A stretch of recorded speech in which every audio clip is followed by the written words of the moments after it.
اور جب تم نے ان مشرکوں سے اور جن کی یہ اللہ کے سوا عبادت کرتے ہیں ان سے کنارہ کر لیا ہے تو غار میں چل رہو، تمہارا پروردگار تمہارے لیے اپنی رحمت وسیع کر دے گا اور تمہارے کاموں میں آسانی کے سامان مہیا کرے گا۔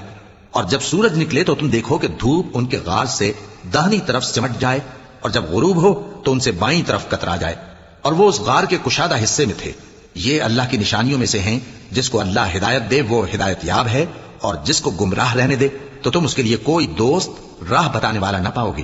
اور تم ان کے متعلق خیال کرو کہ وہ جاگ رہے ہیں حالانکہ وہ سوتے ہیں، اور ہم ان کو دائیں اور بائیں کروٹ بدلاتے تھے، اور ان کا کتا چوکھٹ پر دونوں ہاتھ پھیلائے ہوئے تھا۔ اگر تم ان کو جھانک کر دیکھتے تو پیٹ پھیر کر بھاگ جاتے اور ان سے دہشت میں آ جاتے۔ اور اسی طرح ہم نے ان کو اٹھایا تاکہ آپس میں ایک دوسرے سے دریافت کریں۔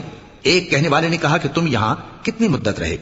انہوں نے کہا کہ 1 دن یا اس سے بھی کم۔ انہوں نے کہا کہ جتنی مدت تم رہے ہو تمہارا پروردگار ہی اس کو خوب جانتا ہے، تو اپنے میں سے کسی کو